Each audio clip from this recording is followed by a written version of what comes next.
우리 지난주부터는 에스더 말씀을 보고 있습니다. 처음에 우리 담임 목사님께서 우리 앞으로 얼마간 동안은 에스더를 가지고 설교할 겁니다 라고 저한테 말씀하셨을 때 제 마음이 어땠을까요? 막 두근두근 설렜을까요? 사실 그렇지는 않았고 한숨이 푹 나왔습니다. 왜일까요? 지난주에 이야기했듯이 에스더의 하나님에 대한 이야기가 정확하게 뚜렷하게 명확하게 나와 있지 않기 때문에 공부도 열심히 해야 하기 때문이겠지만 그건 열심히 하면 되겠죠. 하지만 또 마음이 어려웠던 점은 뭐냐면 에스더에 있는 말씀들을 읽으면 읽을수록 마음이 막 시원해지고 편해지는 게 아니라 불편해요. 막 행복하지가 않아요. 이 말씀을 읽고 있으면. 에스더 1장 말씀 기억하시나요? 에스더 1장. 아수에로 왕이 된 지 3년째 되던 해에 파티를 열었죠. 잔치를 열었습니다. 무려 180일 동안. 그리고 두 번째 잔치 7일 동안. 근데 그 7일째 잔치인 날, 마지막 날에 무슨 일이 있었죠? 맞아요. 술에 잔뜩 취해가지고 자신의 왕비인 왕후 와스티를 폐위시켰죠. 그리고 페르시아 전국에 조서를 배포합니다. 조서의 내용은 이렇습니다. 모든 아내들은 남편들의 말을 잘 들어라. 이 얼마나 좀 엉뚱한 조서입니까? 그러고 나서 오늘 에스더 2장 말씀으로 오는 겁니다. 근데 이 에스더 1장 말씀과 2장 말씀 사이에는 약간의 시간의 간격이 있습니다. 대략 3년에서 4년 정도요. 이 기간에 무슨 일이 있었느냐? 바로 전쟁이 있었습니다. 전쟁! 아수에로 왕은 전쟁에 나갔다 왔어요. 그런데 결과는 어땠을까요? 참패했습니다. 완전히 패배했습니다. 오늘 말씀에 전쟁 이야기가 나오진 않지만 전쟁에 다녀와서, 그러니까 패배 후에 아하수에로 왕이 뭔가를 조금 후회하는 모습입니다. 말씀 보시죠. 그런 일이 있은 지 얼마 뒤에 아하수에로 왕의 분노가 가라앉으면서 와스티가 한 일과 자기가 와스티에 관해 내린 어명이 생각났습니다. 전쟁에서 완전 지고 돌아오니까 이제서야 와스티 황후가 그립고 또 자신이 와스티 황후를 쫓아낸 게 후회스러웠던 것 같아요. 그런 아하수에로의 모습이 2장 1절 말씀에 기록이 되어 있습니다. 힘들고 지쳤을 때 나를 위로해주는 가족이 있다는 건 정말 중요하죠. 하지만 아하수에로의 가족은 어디 있습니까? 네, 술에 취해버려서 쫓아내버렸습니다. 와스티 왕후는 이미 그 아하수에로의 곁을 떠나서 없죠. 여러분 어떻습니까? 이 아하수에로 왕의 꼴. 아주 꼴 좋죠? 벌을 받아 마땅합니다. 전쟁에서 지고 이제 가족까지 없으니 얼마나 힘들었겠어요. 꼴 좋죠? 벌 받는 거죠. 벌 받는 거. 자, 이제 어떻게 해야 되면 좋겠습니까? 평생 와스티를 쫓아낸 걸 후회하면서 술도 끊고 착하게 살았으면 얼마나 좋을까요? 아하수에로 왕이 그랬을까요? 아니요, 그렇지 않았습니다. 신하들은 아하수에로 왕에게 새로운 왕비를 뽑자고 이야기합니다. 그리고 아하수에로는 그 이야기를 듣고 오, 그거 좋은 생각인데? 라고 반응합니다. 전혀 아하수에로 왕의 반성이라고는 찾아볼 수가 없습니다. 이래서 제가 에스더를 읽을 때 마음이 불편하다니까요. 그리고 페르시아에는 미인대회가 열립니다. 여러분 어떤 생각이 드시나요? 만약 여러분이 페르시아 그 당시에 살고 있었다면 새로운 왕비를 뽑는다는 소식을 듣고 어땠을까요? 우와, 누가 왕비가 될까? 새로운 왕비 누가 될까? 내가 친한 사람 중에 누가 한 명 왕비 되면 좋겠다. 그런 생각하고 있었을 것 같나요? 글쎄요. 물론 우리가 그 시대를 직접 살아보지 않았으니 함부로 판단하기는 쉽지 않을 겁니다. 아하수에로 왕은 페르시아의 각 지방의 감독을 뽑아서 각 지방마다 가장 아리따운 여인들을 모아드립니다. 여러 명이 뽑혔겠죠. 그리고 뽑힌 후보들의 마음은 어땠을까요? 내가 곧 왕비가 될지도 몰라서 너무 막 기대하는 마음인 사람들도 있었을지 모르고 또 한편으로는 막 가기 싫었는데 억지로 끌려간 사람이 있었을지도 모르겠습니다. 자, 그럼 이제 어떻게 뽑았을까요? 페르시아의 왕비를 한 명 뽑아가지고 너가 오늘부터 이제 왕비다! 그냥 이렇게 쉽게 뽑았을까요? 그렇지 않았습니다. 왕비 한 명을 뽑는 그 과정이 아주 가관입니다. 가관. 그냥 미스터 트롯이나 프로듀스 101 뽑듯이 국민 투표로 뽑은 게 절대 아니었어요. 아하수에로 왕은 후보로 뽑힌 그 소녀들과 하룻밤 데이트를 합니다. 완전 토 쏠리지 않나요? 저 이래서 에스더 읽는 게 너무 싫다니까요. 그야말로 최악입니다. 그 많은 후보들과 하루 데이트를 하는 거예요. 더 최악인 건 뭔지 아십니까? 처녀는 저녁이 되면 왕궁으로 들어갔다가 다음날 아침이 되면 다른 후궁으로 돌아와 왕의 마음에 들지 않아 다시 이름이 불리지 않는 처녀는 결코 왕에게 나아가지 못했습니다. 여러분, 이 후보로 뽑혀온 소녀들에겐 더 이상 미래가 없었습니다. 왕에게 불려왔으면 이제 왕의 여자가 된 거고 그냥 왕궁에서 살아야 했어요. 그럼 이제 궁궐에서 사니까 기분 좋았을까요? 아니요. 이들은 궁궐 밖으로 나갈 수도 없었고 다른 생활을 할 수가 없었습니다. 그저 왕이 자신을 언제 불러줄지 모르는 상황에서, 아니 평생 부르지도 않을지 모르는 그런 상황 속에서 궁궐 안에 갇혀 있어야 했습니다. 여러분, 이 모든 일 너무 비정상적이죠? 여러분, 그냥 뭐 옛날엔 다 그랬으니까 라고 말할 수 있을까요? 옛날에는 왜 그냥 남자랑 여자의 차이가 있었어. 그런 거는 조금 뭐 그냥 감안하고 우리가 조금 생각을 해야 돼. 저는 그렇게 못하겠습니다. 분명한 진리가 있습니다. 하나님께서 우리에게 말씀하시고 우리에게 명령하신 분명한 진리 한 가지가 있다면 그것은 지난주에 이야기한 것처럼 인격은 절대 소유할 수 없다는 겁니다. 인격은 절대 소유할 수 없다.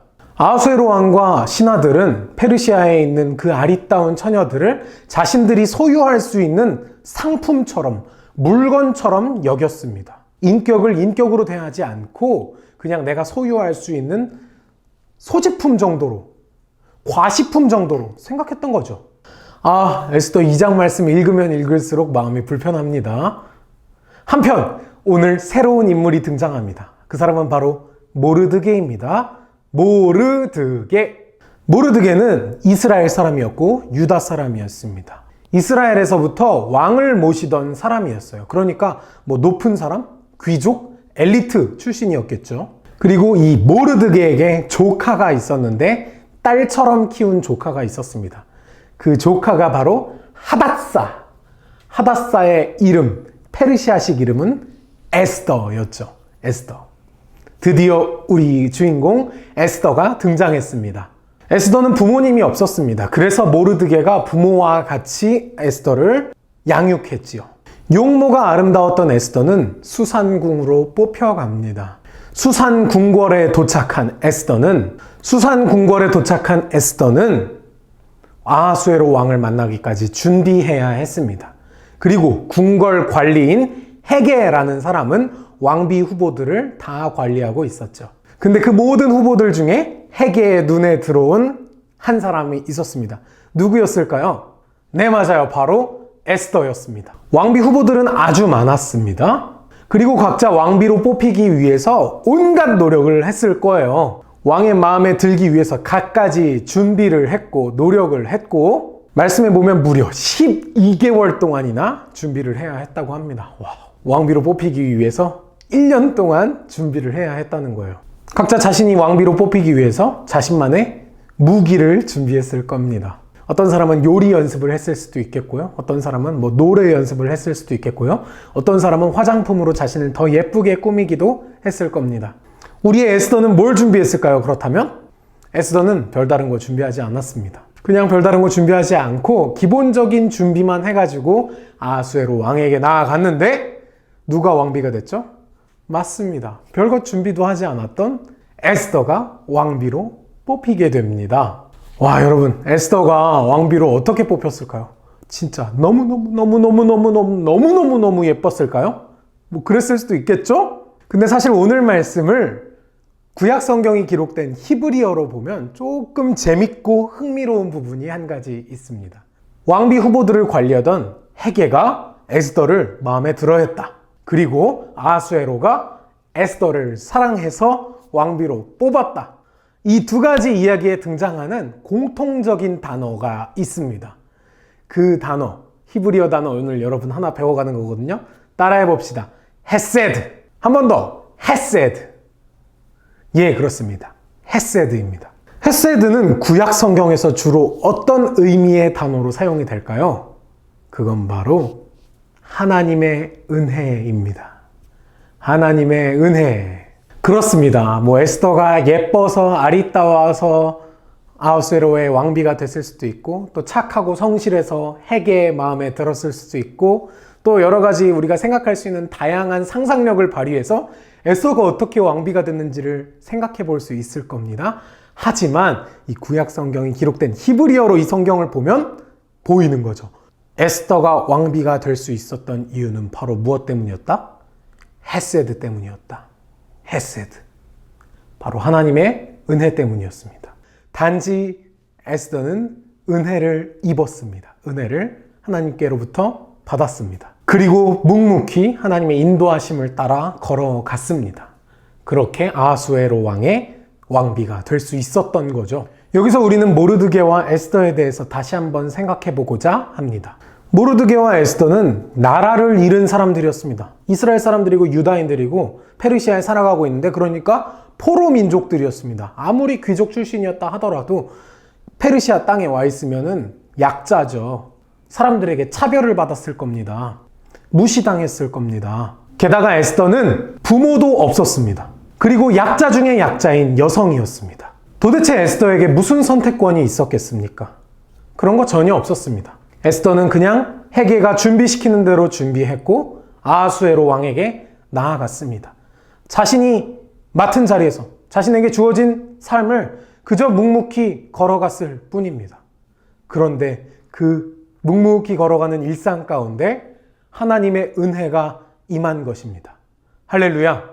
우리도 모르드게와 에스더처럼 상당히 무기력해질 때가 있는 것 같습니다. 이 세상에 엄청 돈도 많고 권력도 많은 사람들 앞에서 무력감을 느낄 때가 있습니다. 내 자신은 너무너무 작아 보이고 내가 하루하루 살아가고 하루하루 조금씩 돈 버는 것들이 도대체 그 사람들 입장, 높은 사람들 입장에서 보면 이게 무슨 소용인가 싶을 때가 있습니다. 그럼 이때 우리가 찾아야 하는 것이 뭘까요? 우리가 구해야 하는 것이 뭘까요? 더 많은 돈을 벌어야 해. 더 많은 권력을 쌓아서 그 높이 있는 사람들과 내가 내 위치를 맞춰야 돼. 우리가 돈과 권력을 쫓아가야 할까요? 그렇지 않습니다. 우리에게 오직 필요한 것은 돈도 명예도 권력도 아닌 헤세드입니다. 헤세드. 우리가 오직 붙들 수 있는 것은 하나님의 은혜입니다. 사랑하는 예배자 여러분, 권모술수가 팽배한 이 악한 세상에서 여전히 우리가 붙들 것은 은혜입니다.